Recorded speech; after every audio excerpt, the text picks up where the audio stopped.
Here is Jake Miller.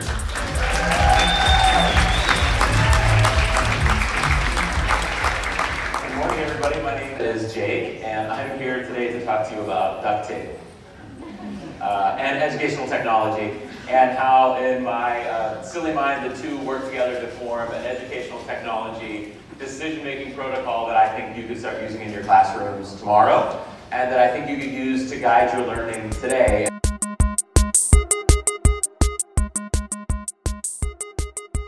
Hey, are you that guy that makes those GIFs? When I'd be at conferences, and they're like, yeah, that's me.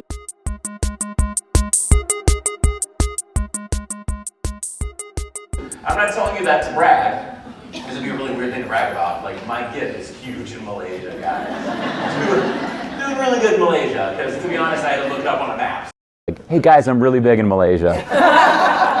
And people in Indonesia, yeah, they like me too.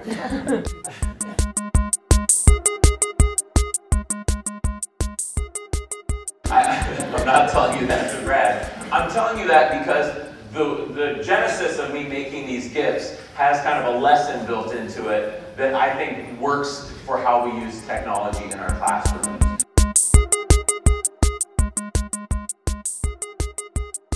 Educational technology is at its most useful when it's not the goal of a lesson, okay? But when it's helping us solve a problem or meet a goal or address a learning standard. So the technology is just that tool.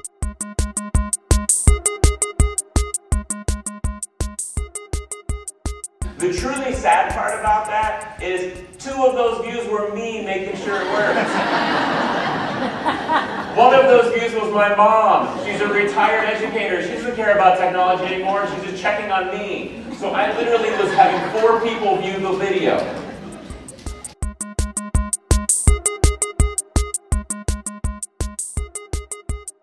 Do the best you can until you know better. Then, when you know better, do better.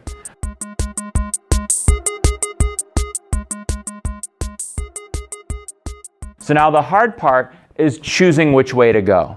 Okay, which tools do I use? How do I do better? Well, first you've got to choose what to do, because you can't do it all. You know the feeling. You go to the tech conference, you get bunches of good ideas, and you leave, and very few of those make it into your practice, right? I've done it myself.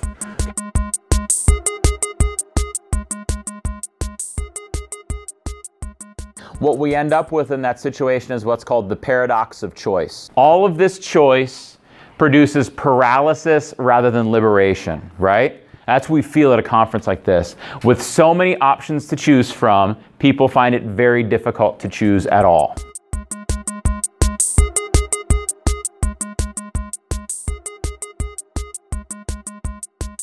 I've been the teacher in the training session wondering, like, how am I going to use this in my classroom? Like, I don't get it. I don't understand how to utilize it in my classroom. That's where I was a decade ago.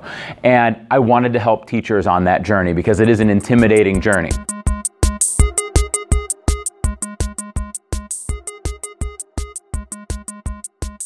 And then it happened. Tater tot casserole happened. I found myself watching an entire video about how to make tater tot casserole. And when she doesn't use peas in it. Why would they put peas in that? So I'm like, why the heck am I watching this video? I just watched the entire thing while I sat there. And I'm like, I spend hours making videos that I know are valuable to educators, and I can't get them to them. But I just watched the video about tater tot casserole. I'm watching it again. What is it with this thing? Why does it do this to me?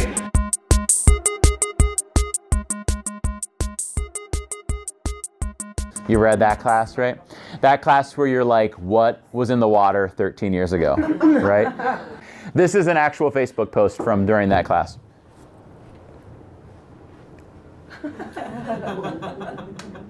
One day, I sat down and I reflected. I'm like, what am I going to do about this class?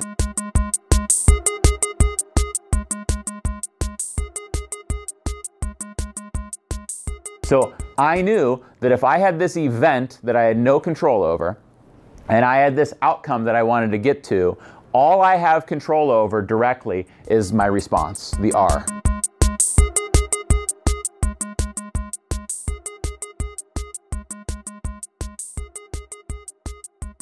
He's like, yeah, I watched the video. And I'm like, I don't think you watched the video. So I said, what did I look like in the video?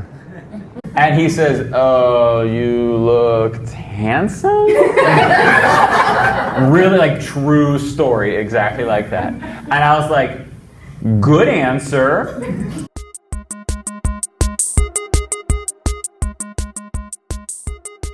The technology is a tool used to solve problems, meet goals, address learning standards.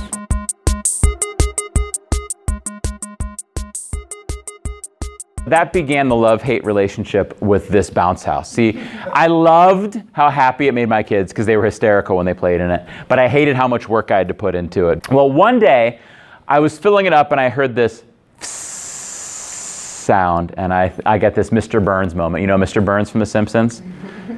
Yes. Excellent. Because I thought I could throw it away.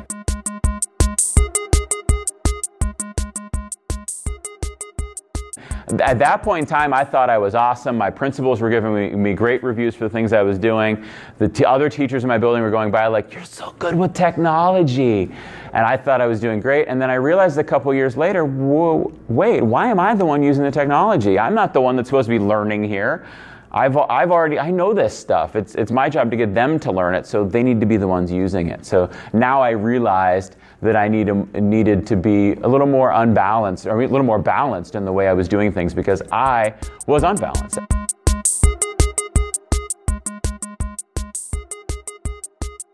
All we could do is just keep moving forward and getting better, and that's what we expect of ourselves. And that's what we expect of our students, right?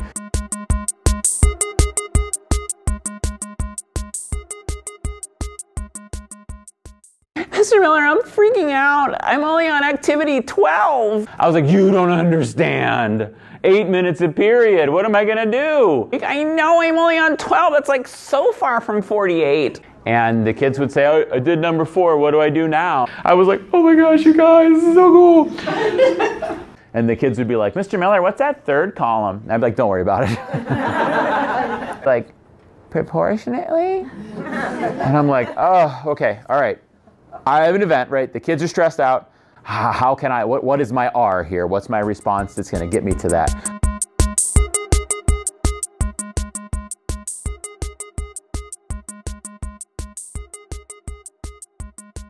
Want to send the kids for a loop, put it on double speed on a 4-minute timer, and they're like, oh my gosh, guys, we're gonna hurry up.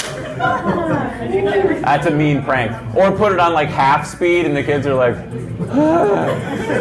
is this ever gonna end? Making a Google drawing of a plant or animal cell. I'm licensed to teach 4th through 9th grade science. I don't know which one that is. I probably should. Probably it's animal? Okay. No, rigid wall. Okay, duh. No rigid wall there.